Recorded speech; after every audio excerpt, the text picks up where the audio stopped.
my parents were actually painting artists. I'm very thankful for that. More and more the older I get, I didn't realize in the beginning what an advantage that is. When you are an artist, whether you're doing music, fine arts, or literature, or dance, they are sort of intertwined with each other. So it was a very fortunate background, I think. I remember having books with Leonardo da Vinci's drawings, and I'm trying to copy them already from when I was 6 or 7 or something like that. Very early, my mother put me into the library to read Strindberg and Selma Lagerlöf. That was a beautiful experience already when I was 10, so it sort of shaped my whole being, my whole personality.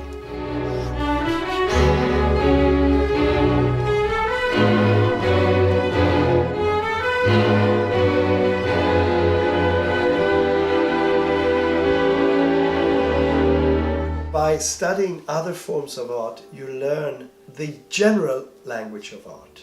And that was a very big advantage once I decided to become a trombone player. Art, literature, they are so connected, so incredibly connected. It's like expressions of humanity, like the musical language and also the poetry. Poetry is a special language on its own. Paintings, dance, but they're basically all from the same street.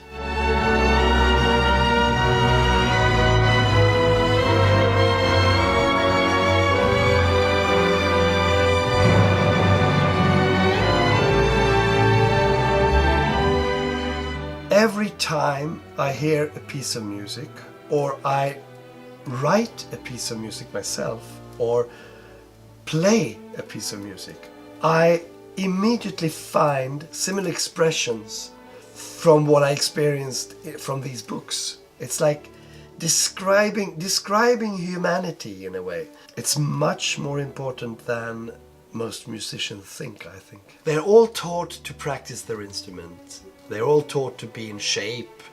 They're all taught to do jogging and all these things that I also do.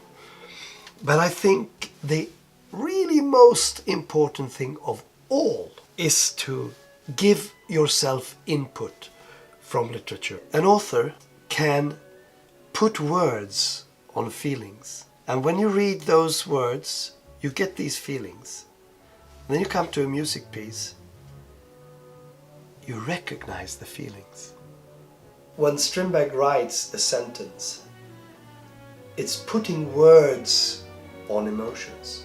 And when Mozart writes a phrase, it's putting music on emotions. The musical language and the words from Strindberg triggers similar emotions within you. When I hear Rite of Spring, it's like I cannot think of Rite of Spring without Guernica or something like that by Picasso. It's so closely related. If I'm conducting Rite of Spring, every single movement that I do, every single thought that goes through my mind, every single emotion that I project to the audience has all of the knowledge that I have from the literature in it. And it's just something you cannot explain, but it's very, very, very concrete reality to me.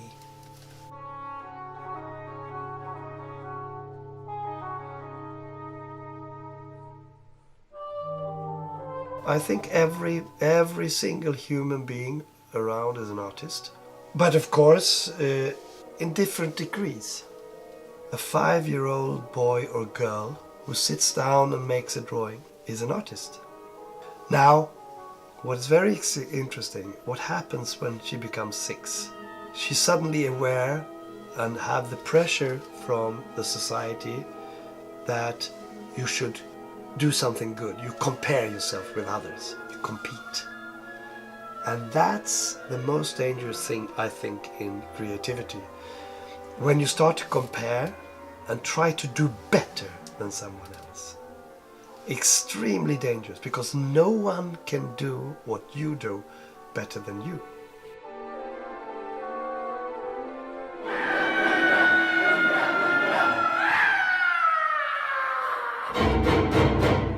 I could never have written this piece, Kundran, if I didn't have this wonderful background that my parents gave me.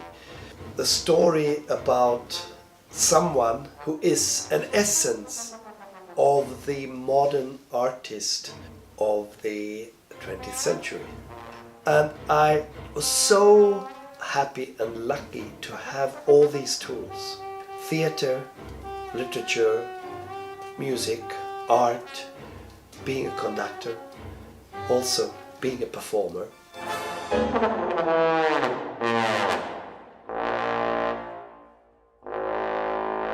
Welcome, Kundran. You are in Lucifer's whiskey bar. By feeding my soul with all this, literature, art, theater, cinema, everything, I could create this piece, The Adventures of Kundran.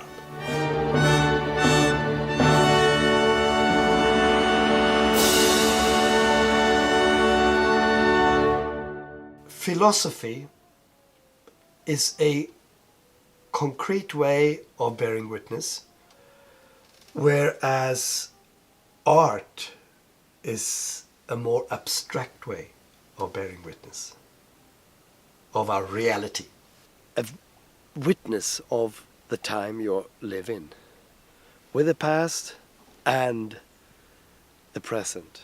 Art is something that takes over when the brain logically cannot explain things anymore. Philosophy, I believe, is logically explaining things. Whereas when you come into the arts, it's like in words you cannot describe it. The literature is, of course, words describing, but literature is not logically describing it. It's words that makes you feel things. Art is always going to be a mix of all there is. It's like an artist, you have the richness of art. Everything there is to be astonished by. It goes into your body, and from that, you as an artist select and make your own witness. You make your own crystal version of that. That's probably why it's so important to have as much input, artistic input, as possible. And then in the future, the next generation can absorb all this from the past and continue his road into humanity.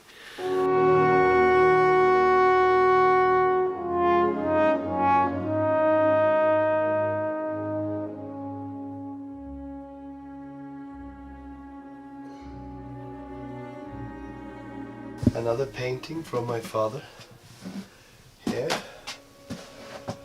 It's called Censur. It has to do with the Chile, the military coup in Chile in 1973.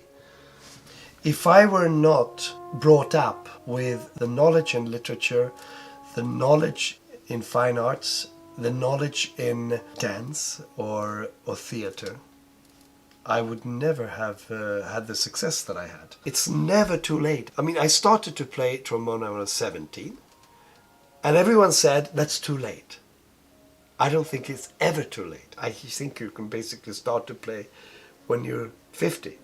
It's not the result that is the most important. It's the journey that you really are going towards that goal and trying to achieve something and trying to understand. That's number one. So I think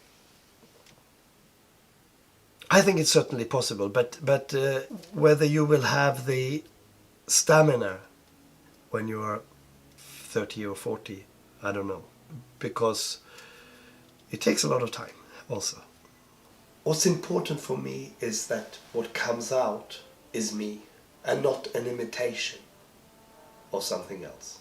There will always be things you recognize from Tchaikovsky or or Rota or everything. You can hear Bach in Stravinsky's works, you can hear this. Stealing is fine, as long as you steal with dignity, I think Stravinsky said.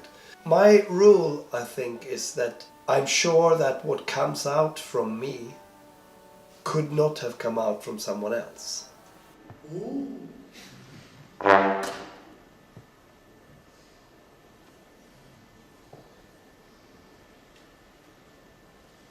The key to artistry, I think, is a huge sensitivity and a very close contact with your inner soul. To really be part of what you feel inside, and also create a channel, a tool for that to come out and communicate with other people. If you have this sensitivity, you can decide either to get it out to the audience through literature, or through music, or through cinema, making films, or dance. It's all like about human beings. And I think having the contact with your inner soul and finding a language, that's the key. Be curious, always be curious in other art forms and try to relate to it. Go to exhibitions, look at paintings, look at beautiful paintings made by great artists. Read, just read books. Read good books, see great films, experience life, always relate to life. An artist is an entity that has to be extremely sensitive to everything that goes on around him in the environment, including history, including everything, including politics, including relation between people, and then put into the art form that he knows, express what this is, and give the other people around him a sense of the time we live in. Be receptive, be that receiver to see what is going on in society, what is happening. That's what an artist is, I think. A human witness of what's going on around you. And the cliff out there is one of my favorite spots. I very often go straight out there and just look straight out at the horizon, and it sort of feeds me with energy.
When I wanted to reach my goal as becoming like a solo trombone player, it was such a physical thing to do. I was a heavy smoker, actually. It was quite terrible. I smoked a lot. Even during my career, I come back to smoking because I'm heavily addicted to it.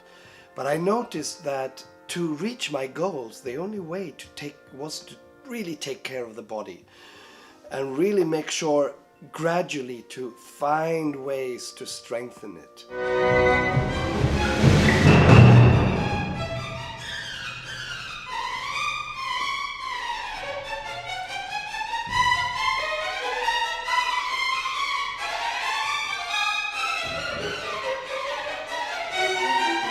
I've been quite ruthless to my body. I've been partying a lot sometimes, and I've been eating junk food, and I've grown in weight and lost weight and things like this. But I always come back to this in my head that I need to take care of my body. Soy good.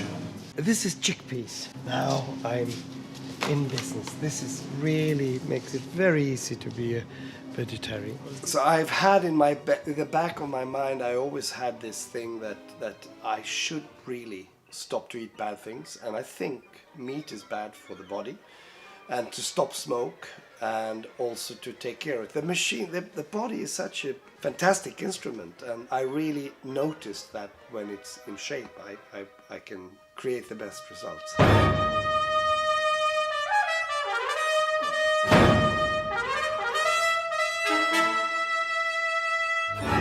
Overall, I think on a daily basis, the routine has to be don't toxic yourself with stupid things. I've really done lots of destructive things. I was 6 years old when I started to smoke cigarettes. And I was addicted when I was 9. If I take one zip of a cigarette, I start smoking. My brain is destroyed in that way. But I know it, so I've taken it out of my system. So that I've done very destructive things through my life. To stop smoking is one of the most difficult things a human being can do. The 3 first weeks are terribly difficult. Once you get over the 3 first weeks, you're sort of in a good shape. Then you get rid of most of the addiction. Then it's like you say, okay, maybe I'm okay now, I can have one sip. And then that sip makes your brain go back to it again.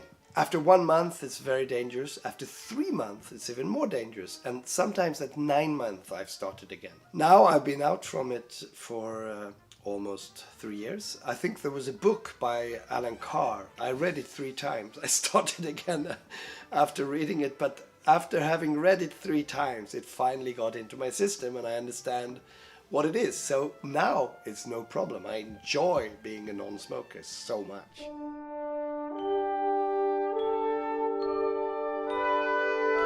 When you see an animal kill another animal, we believe it's nature. And of course I believe it is nature. And we as human beings have also killed animals because we believe we need it for our body. Now the thing is, in our century we have come so far so that we know that human beings can live very, very well as vegetarians. We don't need meat.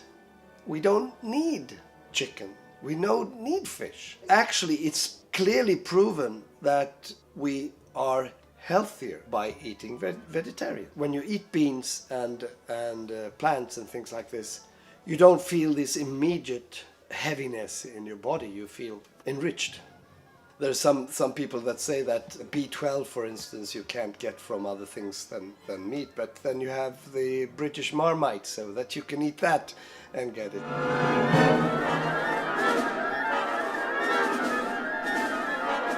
We might be the species that are the most developed, but nevertheless, I believe it's quite clear that every living creature has the same right to live on this earth. And I truly believe that we are connected. The fact that I am me doesn't mean that I'm not connected to someone else. If I let my ego go, I realize that I have great feelings when someone else, another living creature, is happy. And that is quite clear. So I really don't believe we are superior to any other creature on earth. We don't have more rights to the earth than anyone else.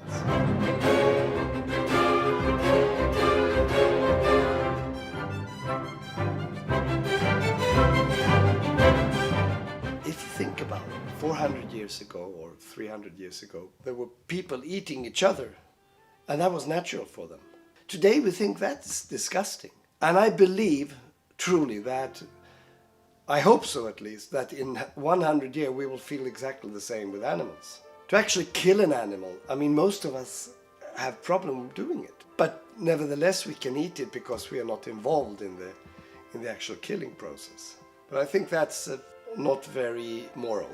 That's immoral, basically. being cruel to another living creature is actually being cruel to yourself. I think you have to be very, very modest when you think about life. That we are connected somehow. Our consciousness are together in one earth. My number one reason to go vegetarian is not to create unnecessary suffering on living creatures. And by doing that, I personally feel much better. I must say, it strengthened myself. I became a much more vivid person. And this is proof enough that it's good for me.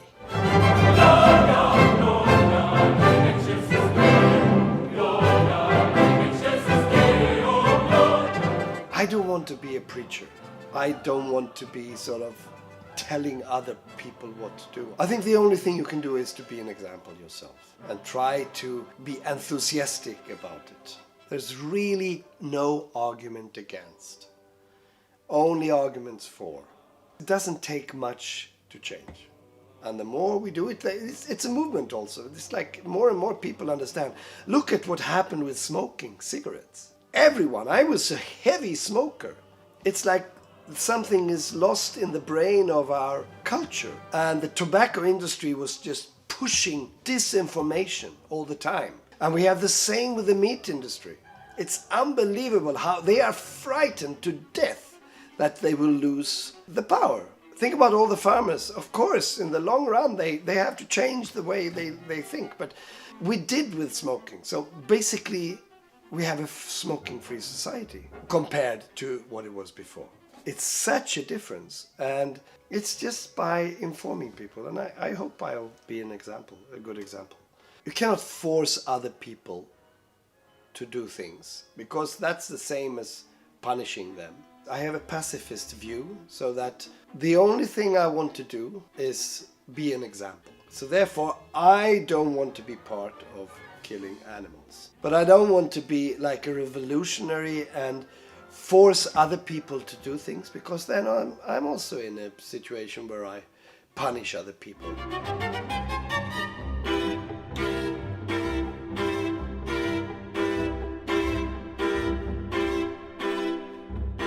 Once you fully understand that a habit is bad for you, then you naturally break it. I didn't fully understand the terrible thing about killing animals and eating meat. I'm sort of not fully aware, but I'm much more aware of the terrible thing. And being that much aware make me just lose the interest in eating meat.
I was 17 when I started to play the trombone, 18 when I got into the music academy in Stockholm, 19 when I got a job in the Stockholm Opera Orchestra, 20 when I decided to fulfill my dream, very uncertain dream. The decision sort of grew over the year when I was playing in the Stockholm Opera Orchestra. I was 19. It was an average age of 55. And so many of these musicians, I felt, once had a dream about music, how beautiful it is.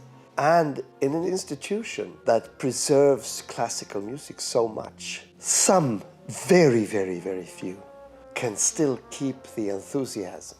But these will always be a minority in an orchestra. When I was there, the typical example was when we were doing Ligeti, Le Grand Macabre. The orchestra hated this piece. All the musicians, all the people in the marketing, everyone hated to do this. The trombonist actually said, when Ligeti was there in the rehearsals, he said, if he comes over here, I'm gonna hit him right in the face. They were so angry with this modern music, so I felt, okay, this is very strange. There were 6 trombone players in the opera at that time. I was free one evening, so I saw the dress rehearsal. And I was knocked out. It was one of the best performances I've ever seen. I came down and I said, wow, this was fantastic. And everyone thought I was crazy. I felt completely alone. And I really did not fit. And I thought, either I become an amateur musician and try to become a lawyer, or I'll go completely my own way as a trombone soloist. I thought about it for many months, and finally I took the decision. I said, okay, I'm gonna give this 10 years. I quit the orchestra, decided to just go back to the academy and study.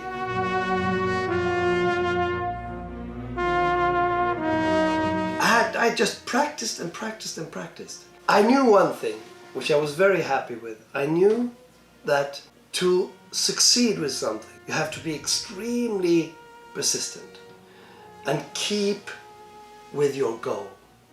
Never leave the goal. And that was the secret. I knew it would not take 1 year or 2 years. I didn't really think it's going to take 10 years, but I gave myself 10 years. I said, when I was 20, I said, okay, I'll give this 10 years. I'm going to go for that goal no matter what happens. And at 30, I'm going to look at myself and see, did I succeed or did I not succeed? If I wouldn't succeed, I had at least given myself the chance and tried. It was a very, very difficult decision, but I decided to take it.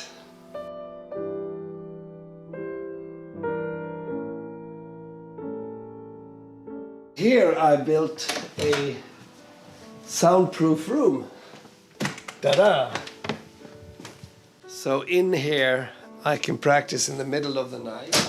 Here's where I sit and practice. But in the beginning, when we had a very, very small flat, I had a brother who was an architect, and he built for me something called the box. And the box was 180. That meant, and I went in, it was like a kiosk. And you go in, it's a soundproof room, and the slide, I couldn't move my slide this way, I had to do diagonal. And it was absolutely dead. So it was a terrible acoustic, which I had not to get spoiled with good acoustics. So if it sounded okay in here, it sounded like brilliant outside. And up there, Roland Pöntinen, my pianist, the guy that I played with all my life, he had his bedroom up there. Roland decided, I don't need an alarm clock anymore, because I know that it's 7:30 when he starts this. So that's when he got up and started to play his piano and practice.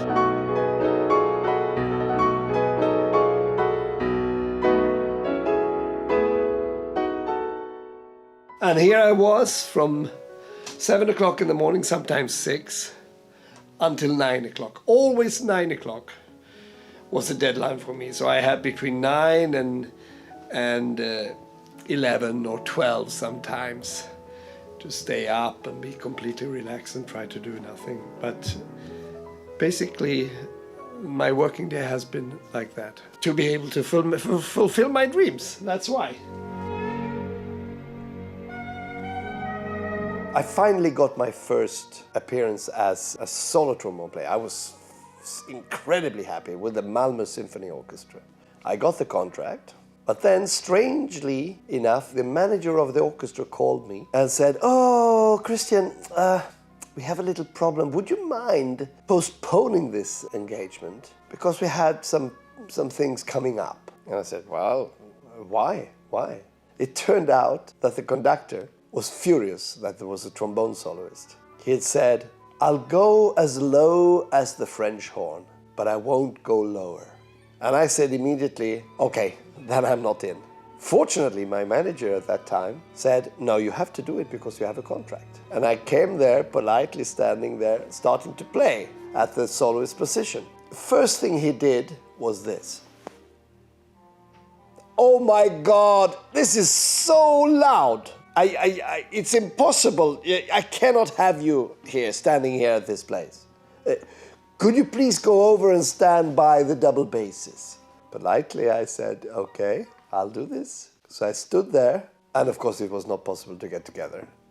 So I said, "I'm sorry, it's a little bit difficult from here. Okay, let's make a compromise. You're allowed to stand by the cellos, but far away from me." So we found a placement for me to stand. Luckily, the angels and the forces were on my side, because the next day I got this big, huge review saying the ambassador of the trombone. I really got a little victory. And those small victories I just had to hold on to.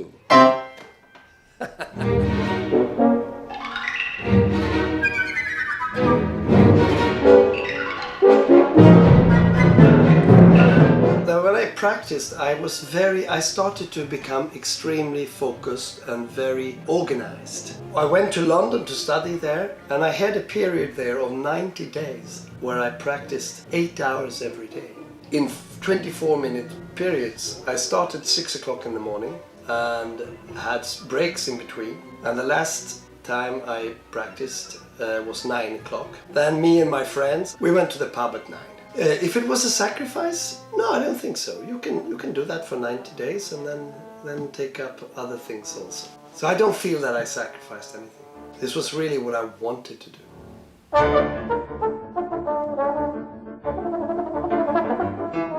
One thing that you have to do is to find a way of selling yourself, because you don't get with a trombone solo. Who wants a trombone soloist?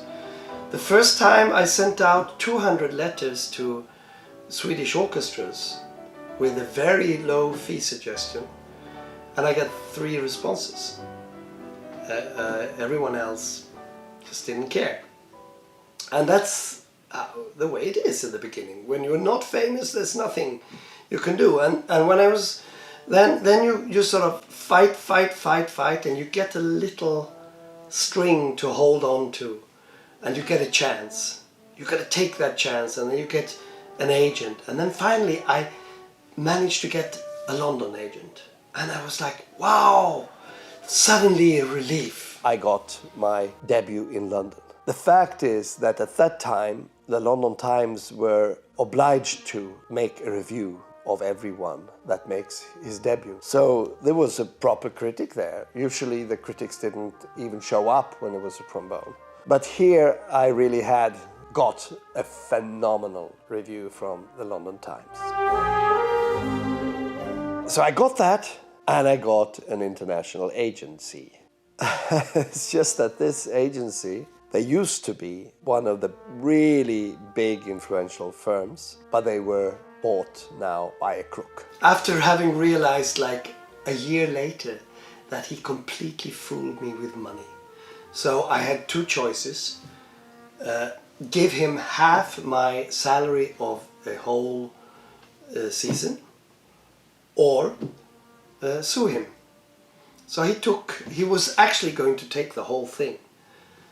But I managed to negotiate so I could at least get 50% of what and then leave him. But it was really horrible and very difficult times to stick. To stick to this goal was frantically difficult.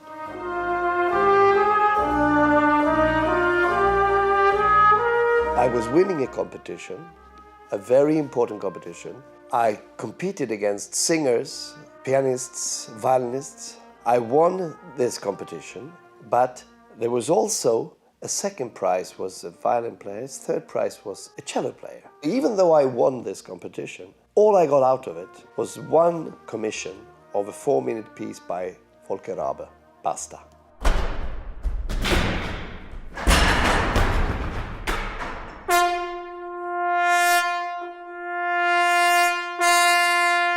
violinist and the cellist, they got a full tour of the whole Nordic countries. They got solo concerts with the Stockholm Philharmonic, with the Oslo Philharmonic and all these. I stood there with nothing, absolutely nothing. I was furious, of course. So I had to compete, continue to fight. The argument they had was that, trombone is not a solo instrument. You can't play as fast on a trombone as you can on a violin. Yeah, I got really angry hearing that.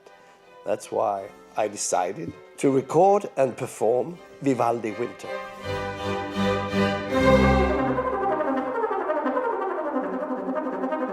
Of course, there was a lot of people saying, why should you play violin music on trombone? But the idea of it was to show that trombone is as flexible and as good a solo instrument as any other. So this resulted in all over the world, in every single radio station, this piece was played. I was 29 and I had been working. I had been doing everything. Already when I was 23, I released my first CD with Flight of the Bumblebee and Charas by Monti, Berio Sequenza and all this. And it got fabulous reviews. I was called in all the magazines like the Paganini of the trombone. I got so much credit. But there was no credit on the bank account. There was absolutely nothing in there. I could hardly support myself and my family with 4 kids. It was a very strange time, and when I was 29, I just felt I'm ready to give up. Really, I said, okay, only 1 more year and then I'll leave this and do something else. I at least tried. But then suddenly something happened.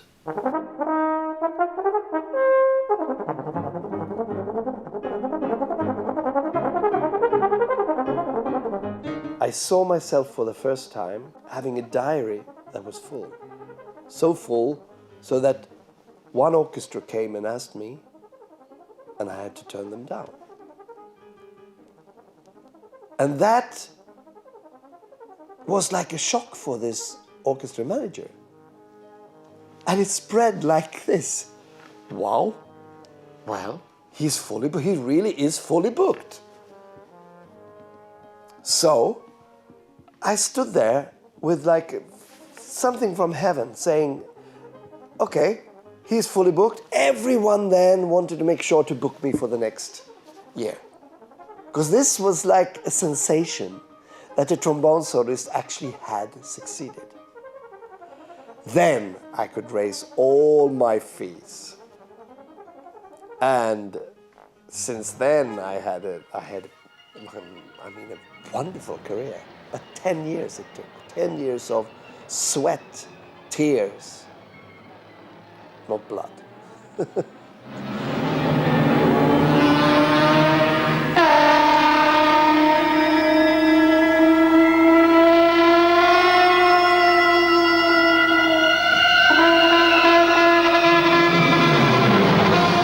So that was in 1988, 89. In 89, I premiered the Motorbike Concerto. With that premiere, I also got many other commissions. Berio and Xenakis and Takemitsu and Per and all these composers wrote pieces for me. And suddenly I was just drowned in really well-paid jobs. Number 1 advice is never put your own limits on yourself. Go for it 100%. Don't hesitate. Just don't be afraid. Don't be shy. Don't say, I can't do it. Everything is possible until someone has proved the opposite. One of my first reviews was that Christian Lindberg would never ever manage to make this a solo instrument. Doesn't matter how talented he is. He's going to fail. That was one of the major critics in Scandinavia who said that. Then I could have backed off, but I said, no, I'm going to challenge him. I'm going to see. Many times I got these suggestions that you would never succeed. There's no place for a solo trombonist classical concert stage. And that's what I would say to anyone who wants to try. Always see possibilities. Never see the hinders in the way. Try to jump over them.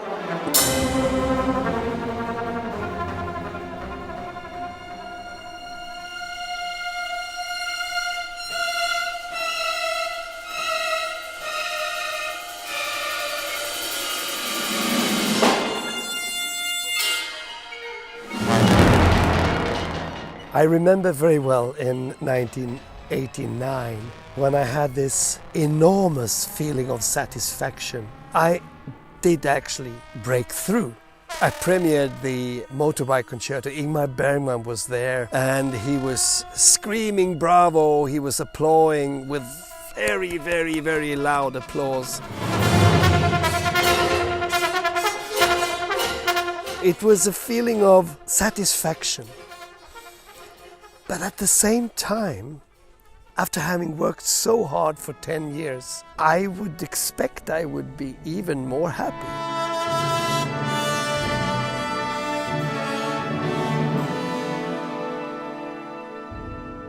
Looking back at it, I really had enjoyed the challenge.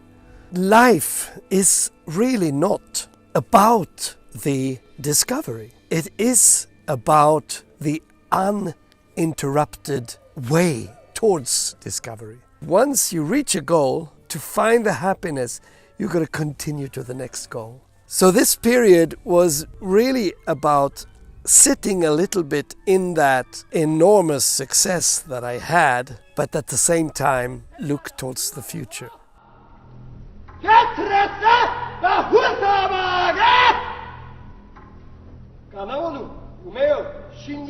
Together with my friends at that time, Anders Hillborg, Jan Sandström, Per Lindgren, Esa-Pekka Salonen, Fredrik Högberg, we were starting something completely different. We were putting on theater on the concert stage. For instance, in Don Quixote, I was narrating, I was singing, I was really acting out Don Quixote, taking off my clothes in the performance. And Per Lindgren wrote this wonderful piece where I was like a toy that his daughter was playing with.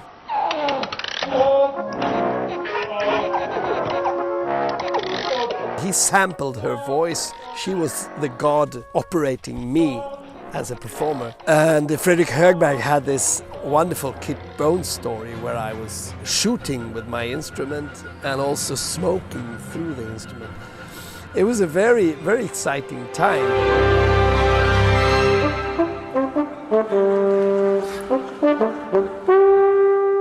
I broke with the system, which was very much part of me being a provocative person. At the same time, I had 4 children, and I felt like my private life was sort of intruded on. So this was 92, 93, so I just felt I was booked up until 95. I don't want to burn myself out, so I told my agent at that time, 1st of June 1995, I don't want any concerts for half a year.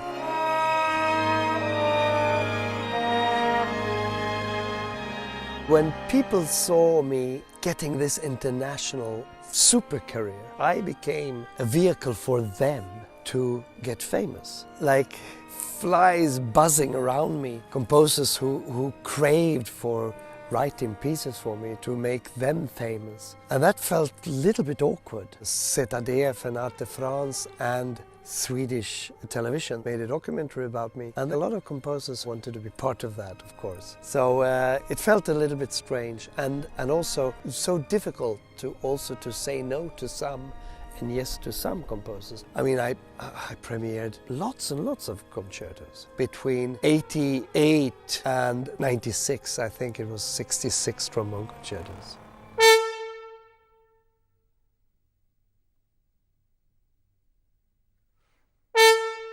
When I was approaching Berio to write a concerto for me, I visited him in his suite in Amsterdam when he was conducting the Concertgebouw Orchestra, and I wanted to show him all these things, so I showed him what I did, and he was starting to giggle. Really, he was laughing his head out when he saw the Motorbike Concerto and when he saw this Don Quixote. We were working together for 1.5 hours or something, and at the end of it said, "Do you know, Christian, are you free next summer?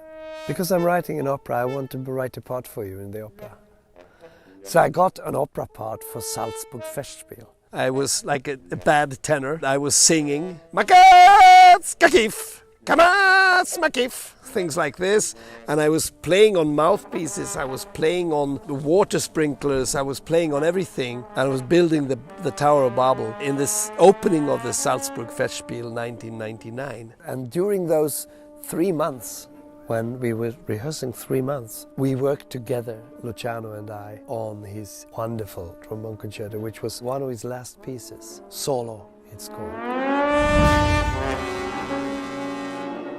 A concerto that I played with all the top symphony orchestras in the world, with Berlin Philharmonic, with Chicago Symphony, Radio France in Paris, with BBC Symphony.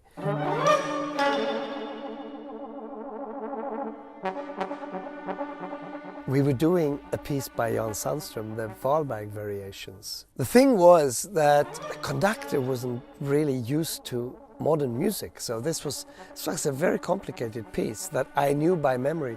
So I more or less led the performance and took care of it. After that performance, where I basically led everything myself, the orchestra told me, "We are very impressed with your work and your body language. We think you should be a conductor." I said, "Well, thank you very much. I don't want to be a conductor, because the thing is that when you're a soloist, you're right in the middle of a fire, because the conductors always say terrible things to you about the orchestra. Oh, they couldn't play this, they couldn't do that, they were speaking so much. And the musicians always told me, "Oh, that conductor, he can't beat, he's terrible." And then I felt, okay, am I going to be the conductor that all the musicians talk about? For instance, a story saying 2 musicians, one asked the other one, if you had a gun with 6 bullets, who on this earth would you shoot? The conductor, of course. And? What do you mean, and? Well, there's 6 bullets. Of course I would use all 6 bullets on the conductor, so I'd make sure he was dead. That's why I didn't want to be a conductor. But they were so persistent. So finally I said, okay, I'll give it a try. I will come in October 2000. So I have 3 years to prepare. And it was 3 wonderful years, because I traveled with all these fantastic conductors. Neme Järvi, Leif Segerstam, Paavo Järvi, Gilbert Varga, James the Priest. They were fantastic teachers. And also by standing by them, I learned to do it. I was ready to jump in the water and swim around there. I think I did a very bad job, actually, to be honest. My body language was terrible. But I got a fantastic review in The Guardian. There were many orchestras who were interested in this, so they asked me, would you come to us too? So I said, okay, I'll try 2 Swedish orchestras, Nordic Chamber Orchestra and Swedish Wind Ensemble. And they both offered me to be chief conductor. I had no experience, and then I was faced with being music director for 2 orchestras, but it was fantastic. I really, really enjoyed it.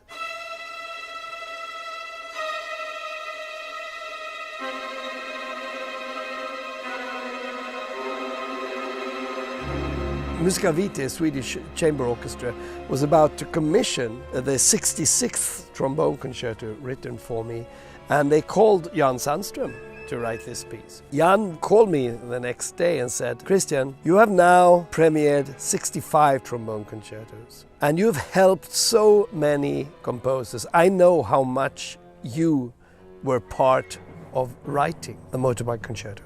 I think it's time for you to write your own concerto. I said, no, wait a minute. But Jan said, okay, I know you can do it, and I will guide you through it. Just write whatever comes out, and don't be too pretentious. Don't try to write the greatest piece in history. Just write whatever comes out of your mind. I'll help you to guide you through it.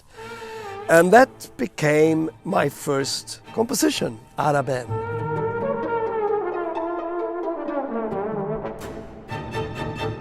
So I did the premiere, and I found myself the next day with 2 commissions. 2 major Swedish institutions commissioned a piece each. Since that day, I have been absolutely pounded with commissions. There's always been like a queue of like 3-4 pieces. So it was like opening a Pandora's box. What Sandström really helped me with was to say that if the piece itself is bad, then the piece should be bad. If a theme is ugly, the theme should be ugly. If a song is sentimental, it should be sentimental.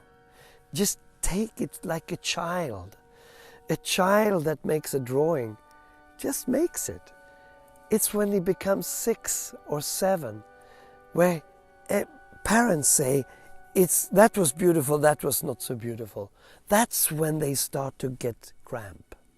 And that's the cramp we all have. And if you can just let that go and follow the flow, it makes a huge difference. And that's what I did with composing, I think. At this point, I still had some very important goals. One was to make one of my favorite composers of all time, Allan Pettersson, known to the world. I was devastated by the fact that he was completely unknown in the world. So, since quite a while, I have been trying to promote this composer. And I had a very awkward discussion with a London agent, and I was trying to tell them to present this fantastic composer to the orchestras. And they said, yes, of course we should do this. After 6 months, I heard nothing. So I said, okay, why no response? At least they could say no, and why they say no.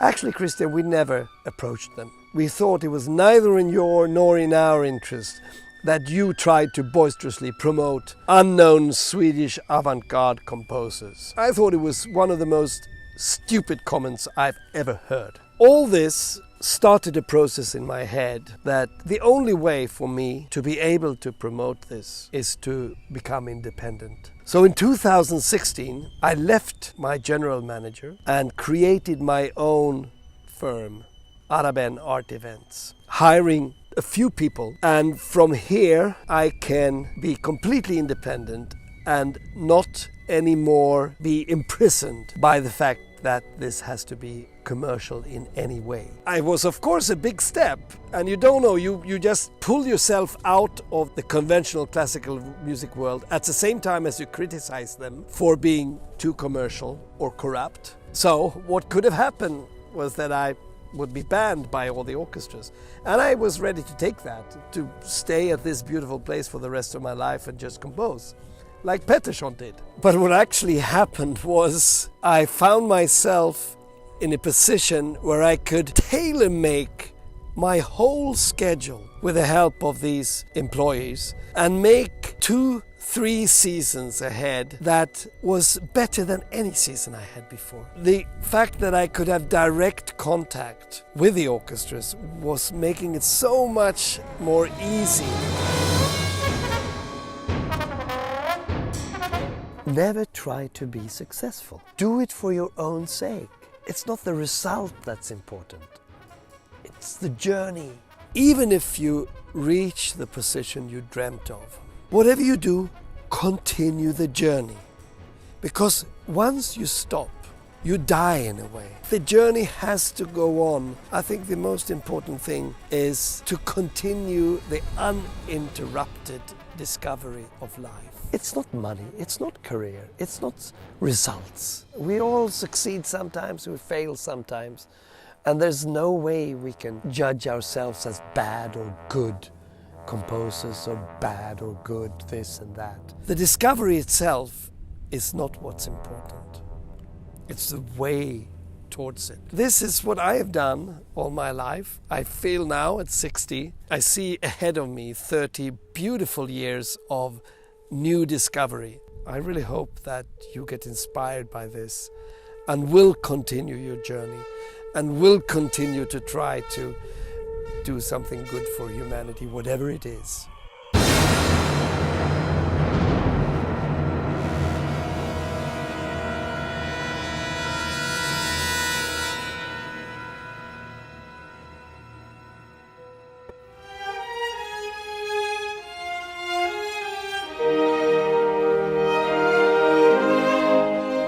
I think that of all the different pillars that have been part of my success, the most important one is the physical exercise. When I was 15 and 16, I used to play basketball 5 times a week, Monday to Friday, and then we had a game on Sunday or Saturday. And I felt really very good. Then I became 17 and I got completely hooked into music. I had this dream of becoming a composer, conductor, musician, and I started to study so much. I actually quit playing basketball, and I even took a sabbatical from school and decided to just practice 9 hours a day. 3 hours trombone, 3 hours cello, and 3 hours piano. And I did no exercise. I just did this every day from morning to evening. I got so hyped up that my brain was almost boiling, and I found myself not sleeping in 5 days.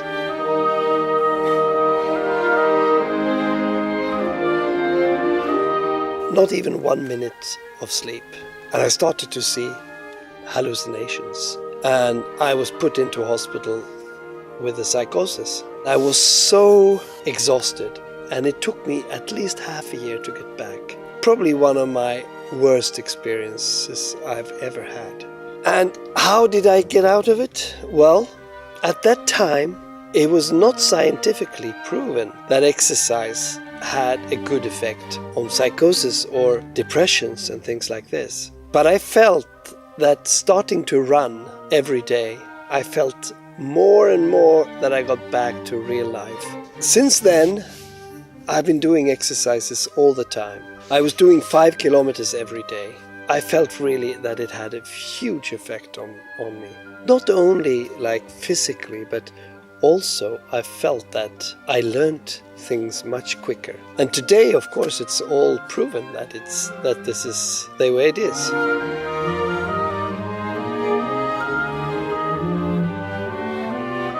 So when I came to London, I even increased my physical training. Every morning at 6 o'clock, I used to run 7 kilometers. At the same time, I was practicing like up to 8 hours a day. And because of that balance, running and this highly intellectual training that actually music is, I felt very strong and became stronger and stronger each year. This running has been with me all the time since then. When I was around 32, I started to get enormous back pain. You hold the trombone between 4 and 7 hours every day. It's so much pressure on the shoulders and the back. I had so much pain. I went to chiropractors, I went to doctors, I had painkillers and everything, and I didn't know what to do until I stumbled upon yoga. And I started to do yoga exercises. It was unbelievable. These simple exercises, to do them every day. In 1 month or 1.5 months, all the pain was gone in my back. It was like a miracle in a way for me. I just felt enormously encouraged by this. I pushed myself very hard through life. If you diagnose me today, I would say I'm ADHD. I might even be bipolar. But this kind of exercise has kept me in control. When I was 40, I was traveling all around the world, playing solo recitals, unaccompanied solo recitals for 2 hours. Something very, very tough.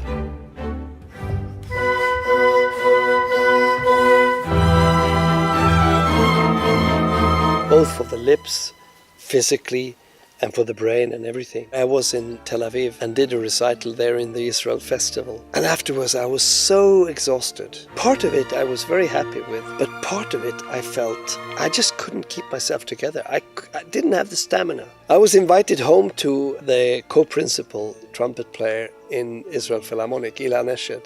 He told me, okay, I'll tell you something that might help. Because he was an Ironman. Several times he had done a competition where you swim in open sea for 4 kilometers. After that, go on the bike for 190 kilometers, and finally you ran a marathon, 42 kilometers. And he did this in 11 hours and 36 minutes. So he said, I'll teach you how to run slowly. So I started, and in year 2001, I ran my first ever marathon.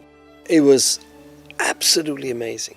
42 kilometers in a little bit over 4 hours. While training towards this, I got this runner's high very many times, and my brain started to work, and my concentration improved, and my stamina improved. Playing wise, I could do so much more. After that, I ran 11 marathon races in 13 years, so almost one race every year. Unfortunately, at 56, I got arthritis, which of course was very painful. The doctor said, well, you have to stop running your marathon races. I was trying for a while to do inlines instead, but fell very badly and hurt my leg. And it took like half a year to get back, so I said no more inlines. I found some other things now, and what I have today is a mixture of exercises. This place is fantastic because I can swim, I can go on a bike, I can run a little, I can work as a carpenter, I can go in my canoe.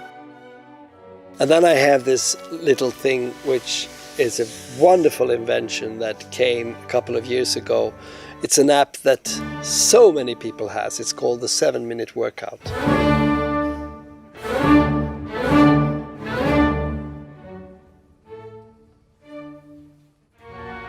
It really takes care of the body in a wonderful way. A mixture of all this keeps me in shape. And the interesting thing is that the new research proves that by doing these kind of exercises regularly, your brain gets younger. Your hippocampus is growing a little bit, and the network in the brain is building up. Everyone, after you're 30, there is a little bit of decrease in memory and everything in the brain, but you can work against that by running, because by running you actually build new network in the brain so that you in fact can have the same kind of brain when you are 70 as someone who is 40. So I recommend every single person to continue with exercise. The absolute newest research also says that even with arthritis, it's good to jog, because the jogging is like massage to the joints. So it actually works against arthritis, so it helps. You need at least 45 minutes 3 times a week, I think. If you do more than that, that's good, but that already gets a long way. 45 minutes 3 times a week. I myself try to do 45 minutes every day, because I work so hard with my 3 roles as conductor, composer and performer. So I need to work on these 3 things around 8 to 9 hours every day. Practicing would be 75 to 80% and 20% of physical activity.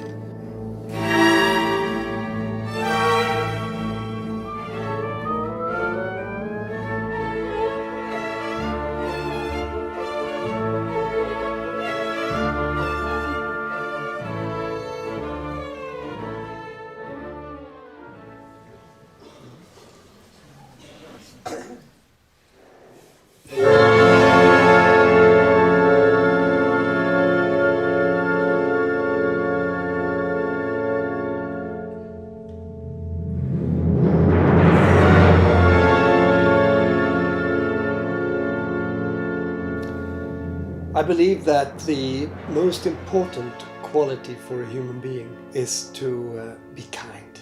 I would like to quote a little story from The Idiot by Dostoevsky. There is a group of people who are teasing the idiot. They're on a train and they're just pushing him and teasing him. And suddenly someone hits him in the face and he blushes. After this incident, one of the guys came back to the idiot and said, What was that? Why did you blush? Well, I blushed when I understood how embarrassed the guy will be when he understands what he really did. So this is what I'm talking about, kindness.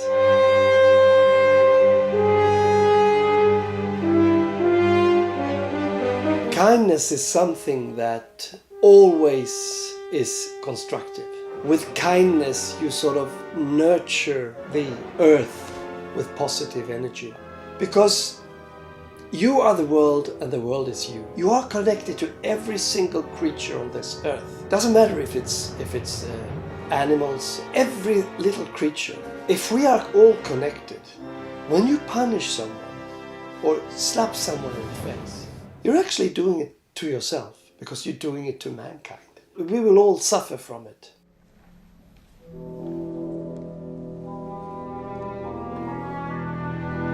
We see what devastation war does. Look at the Second World War. It starts with one aggression, a counter-aggression, and it escalates. Every single move you make where not kindness is involved is destructive. That's what I think. You have to be able to see the evil inside yourself when it comes out. It usually comes out from being hurt as a child, maybe, being abused as a child. You might do the same to someone else. And it might come out of fear. And fear is one of the most dangerous qualities in a human that there is. Because fear can make you violent. I'm a human being. I am an ego. And having that ego and nurturing that ego is always going to be destructive. Trying to impress other people, trying to show other people that I'm great, trying to get a little bit more than others. All these things is implied in being me. Now, outside this me, outside my thoughts, there is perception. And if one could step back from one's own ego and look at oneself and see clearly when fear comes, you can do something about it. But when you get stuck in your ego and stuck in doing all these distorted actions, trying to earn a little bit more money than someone else, trying to beat someone else, if you look back and step back and look and see yourself the same way you look at your enemy or your friend, you can also see what you are doing wrong. And when you see that, that's when life starts to be beautiful.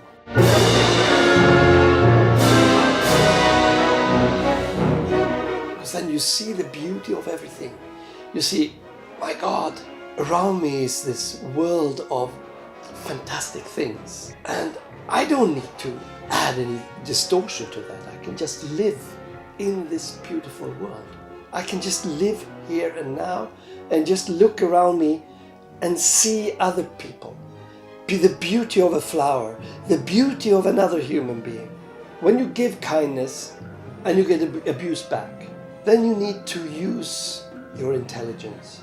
So that rather than hitting back, you find a way going another path.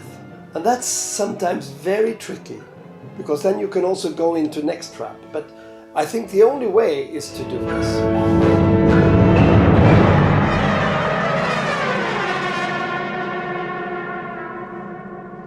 During my journey, I've had one keyword in my head: quality. To present music, to be involved in music of the highest quality possible. That was my aim, and through sticking to that, all through, from beginning to the end, I aimed at where I am today. Am I free from fear? Am I free from frustration? No. But I must say, I feel very often great happiness and great fulfillment and satisfaction of what I have achieved.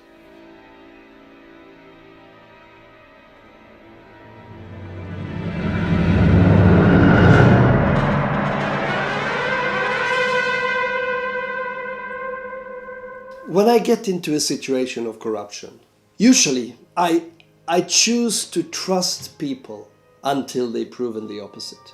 When I met one British impresario and then the next, I saw exactly the same thing. I saw corruption. I met it. I was confronted with it. I believed what they said. I trusted their word. I believed their innocence all until the last moment. But at that point, what happens is I get huge anxiety. I get so depressed to see that people can do a thing like that. It's a similar feeling to this idiot in Dostoevsky, who some people are making fun of someone else for their own pleasure. And then they go so far as to hit him. The feeling when he blushes, he thinks it's sad that someone can be so cruel and that he doesn't understand that he is. That sort of feeling comes up in my head. And then I rather want the other person to reflect on himself and later on maybe find out what happened. I back off and I take a new path.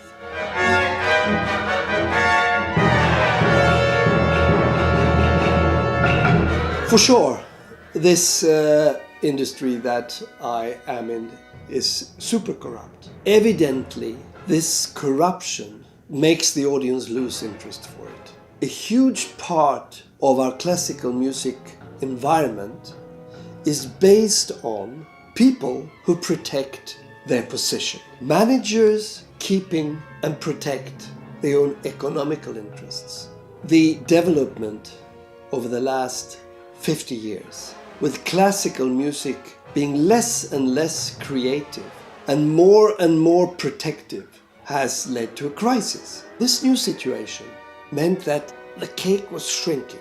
So the amount of money in the music industry shrinked. So everyone started to fight for it. Then it became even more corrupt. So the impresarios raised their fees and the artists suffered. So today, if you're young, want to make a career, you got to pay for it. If you have money, you can make a career, even if you are a mediocre artist. And that makes me extremely sad. And on top of this, it's like it had become a cartel of a few international impresarios who also have teamed up with the managers of orchestras. And this little clique is very, very corrupt. Is that worth it? Being part of a corrupt system and be famous? No, for me it's not. I took a bold decision in 2014. I left the system, took another path, and I created a completely new road for myself. It turned out to be very effective, actually. Arabien Art Events have now existed for 4 years. And we are healthy. We are still keeping our integrity. We're keeping our will to stick to the word quality. I hope this gives a little bit of encouragement to the younger generation, because the younger generation can now become more independent.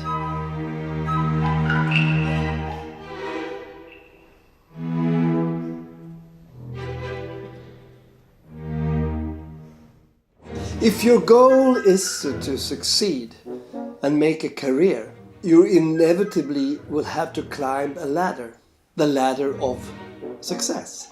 When you climb a ladder, a step on a ladder, fear will immediately enter into your system because you will be afraid of falling down.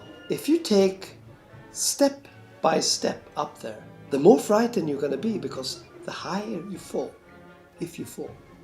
So if you climb and get into a situation, the more risk it is to be subject to corruption. You might actually try to push someone else down to stay in your position. And that's how corruption is born. I remember the situation where I had 4 children and I had trusted a British impresario for over a year. And I realized that he was going to rob me from all the money I had earned that year. I was completely devastated. I fell down and I cried. I was about 27 years old. I was ready to give up. But that's where real artists come into the picture, because the person who made me continue was Charlie Chaplin. Just before this happened, I had seen his amazing film Limelight. And in that film, in the end scene with Buster Keaton and Charlie Chaplin, they're playing and they make a great success, and he falls down into the bass drum. And there he actually gets so hurt so he dies. But what he says about himself as an artist was very, very important. I'm an old weed.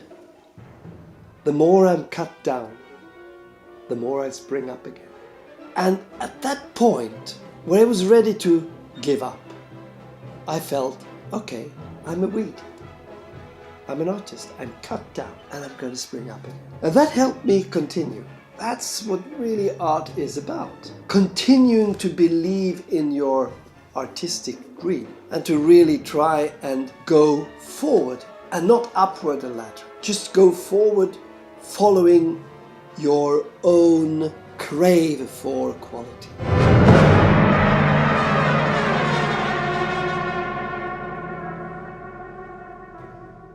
America at the moment is a country in deep crisis, I think. Everything that I've been talking about in this video and all the human values that I relate to in life, America is right now going completely opposite to this. I believe we are united. You are the world and the world is you. You are connected. All the people are connected on the earth. Every time you try to separate people from each other, it creates fear, it creates frustration, and in the long term it creates violence. 2017 was the year Trump was inaugurated, and it's a year very similar to 1933 when Hitler came to power or was elected. We had a community in the world basically the same ideas about Hitler, that he was a clown. And what did he do? Step by step he took control. I'm really extremely worried right now.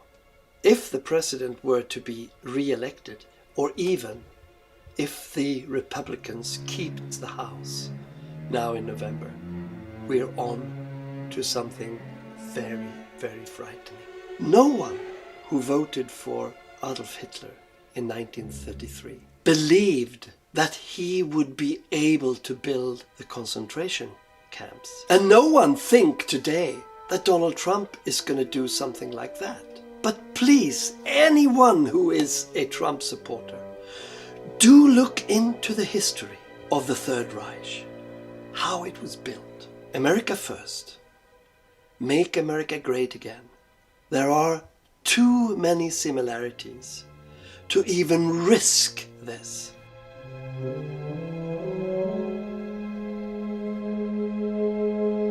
One must also try to understand what led Trump to the point he is in today. Trump used to be a Democrat. Trump used to absolutely salute Hillary Clinton. What is it that makes him change his mind about that? Is he changing his mind about it? Or is it like him being so validated by the crowd, by saying, lock her up, that makes him change as a human being? And is he then taking revenge for not being seen? If you look at Adolf Hitler, for instance, I think his childhood not being validated was painful, and he wanted to be a painter.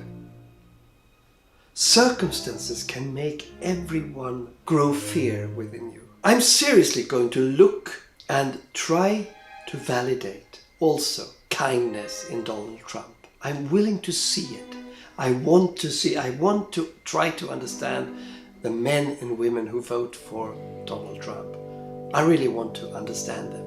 Like Dalai Lama says, that you should feel privileged to have enemies, because by trying to understand them, you become a bigger human being.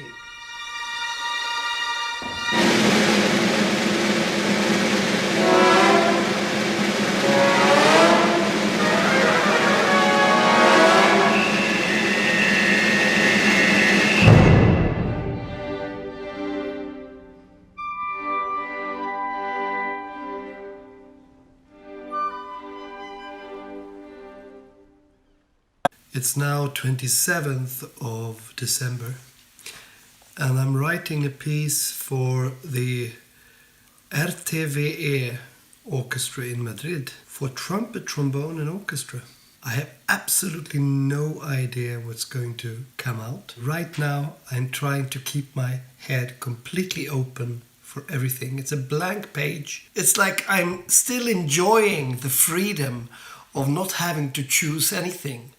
So landscape is completely open. Once I've started to make one embryo, already the critic on me comes in and sort of start to say, is it good enough? Is it good enough? But right now I don't even have to think if it's good enough because there is nothing yet. When I compose in 4 stages. Each piece I would spend approximately 1 year to compose. First stage of about 2 months, 1 to 2 months, is a completely free stage where I let myself just put ideas on paper or in a computer. 24 different ideas that I produce and then explore. And I'll try to find which ones of these 24 embryos has a possibility to survive. The embryo is like an idea, just an idea. It could be 15 seconds, it could be 5 seconds, it could be 20 seconds. It could be one line, it could be a series of chords, something that might become a bigger piece. I name them and I listen back to them, taking away the ones that doesn't have enough personality. I'm left with 6 of them. These 6 I save in one program where I make the orchestration. I set up a form of the piece, whether it's going to be concert ending or a quiet ending or whatever happens. I sort of set up a frame for the piece. And then I start composing only in particelle. This is like the second stage. And this second stage is usually like 5 to 6 months sometimes. And I divide these 6 months in 10-second periods every day. So I try to keep from doing more than 10 seconds a day, but I also try to keep from doing less than 10 seconds a day. And then slowly it builds up. And over these 6 months, I have created something. I'm not always super happy about it. I reflect on a daily basis on this. Then after these 5 to 6 months, I go back again and starting the orchestration. I do the same thing, 10 seconds per day, not more. It's very difficult to keep myself from going ahead, but going too fast very easily makes it less substantial. Once I'm at the end of that, comes the 4th, and in one way the most difficult part, because then it's like proofreading. Checking that everything is okay. And when you know the piece so well in your head, you get blind. You don't see the details. You just don't see the mistakes you've done. So that's the full process. Usually takes 1 year.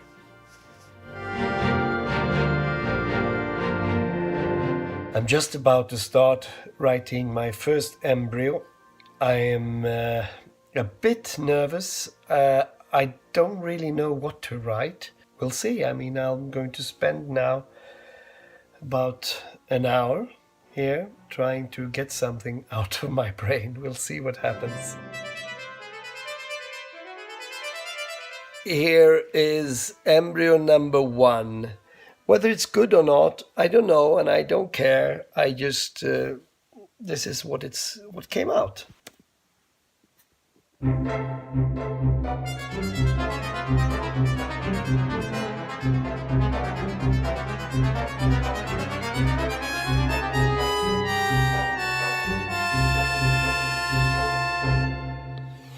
So that's a little idea. Maybe it can be useful. This is 1 out of 24.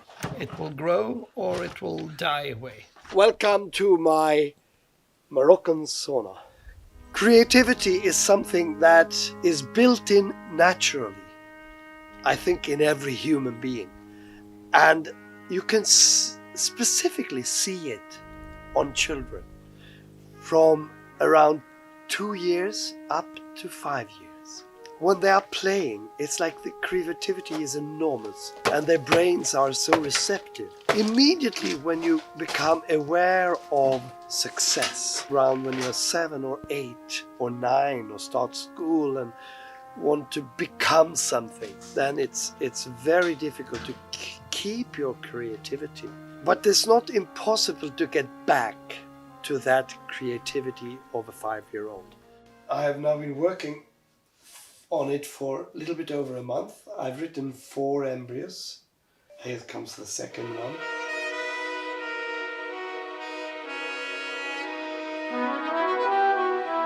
Always when I start a composition, I try to get back to that feeling when I was 5.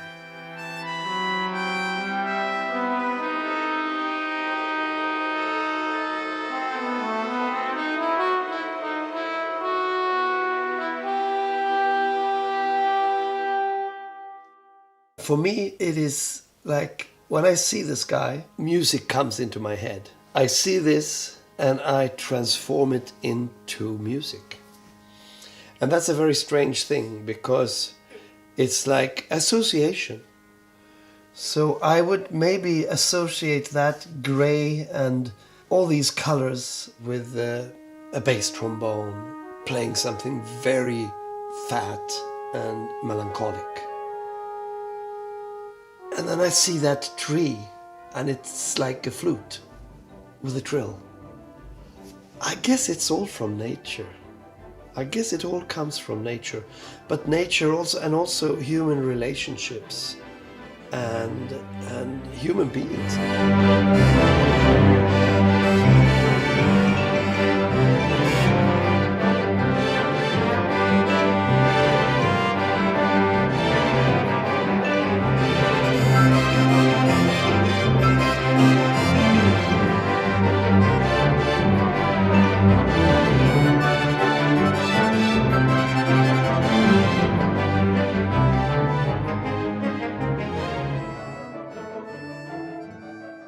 When I don't get ideas, it never happened to me. Ideas always come. My problem is to contain them. There's always, when I sit down, there's always something coming. It's like when a 4-year-old gets a pen and a paper, he will write whatever comes out. Maybe when you're 7 or 8, you hesitate because you feel you have to create something good. Panic! Embryo number 16.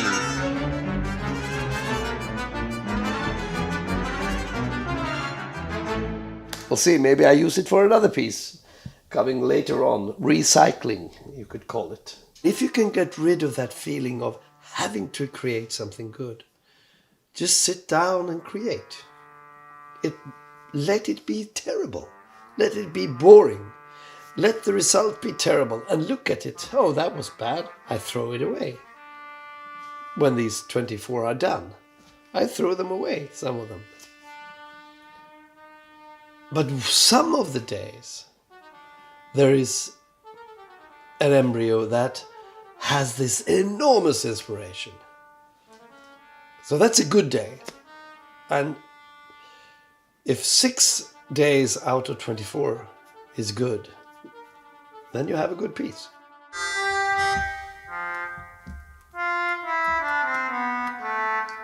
First of all, when starting something, don't be afraid of the blank sheet.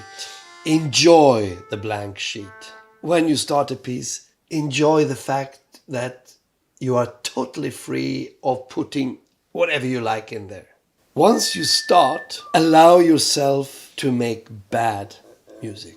Allow yourself to experiment with bad, good, ugly, beautiful, interesting, boring. Allow everything at the first stage of a composition.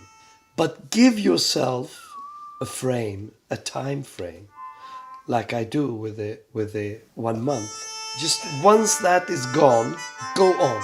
Find your good spots of this that you have created.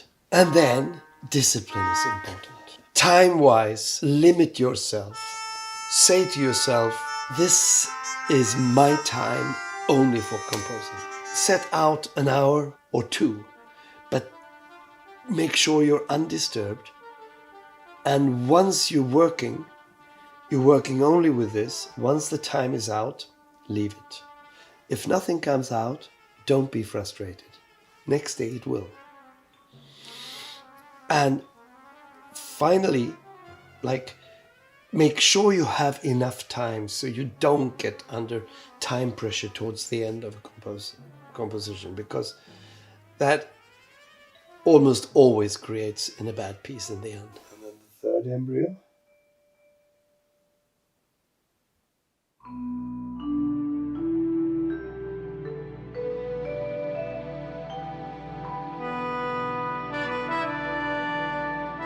I would say complete freedom combined with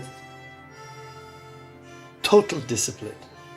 And don't try to create the world's greatest piece. And then the fourth embryo, because you can't.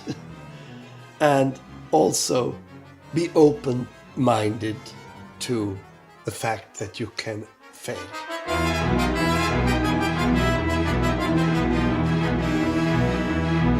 So, this is what I've done.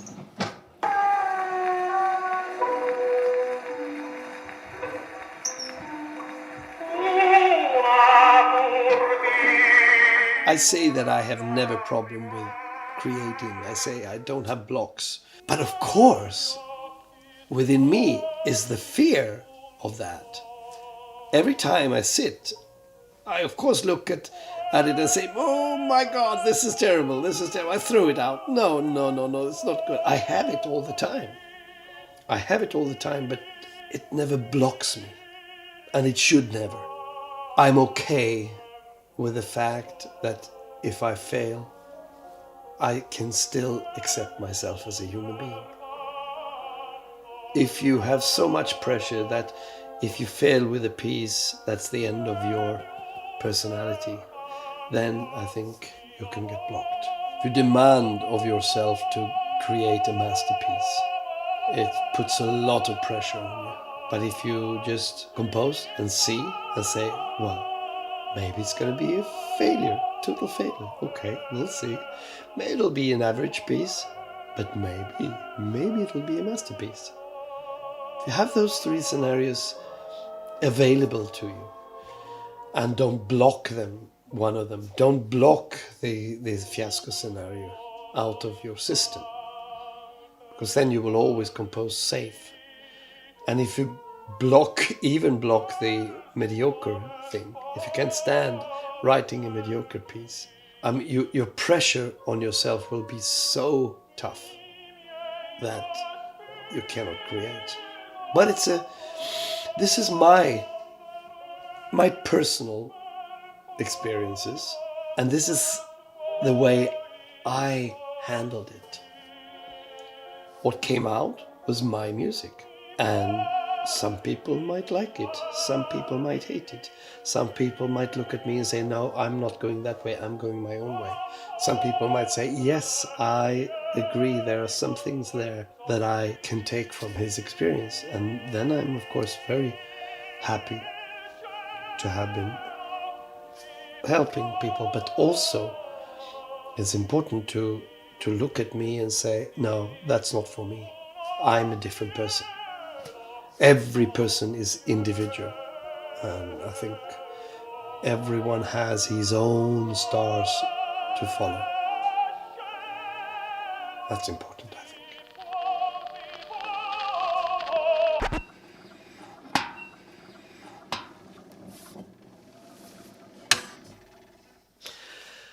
So this was the last chapter of my series 7 pillars. I did this series because I wanted to share with you, my viewers, how I became the artist, the human being that I am today, 60 years old. If there are other things you would like me to talk about in my next video, go to the comment section below and tell me what you want to know. I'll try then to answer your questions in a video coming up in the future. Until then, have a great time and best of luck with your goals in life.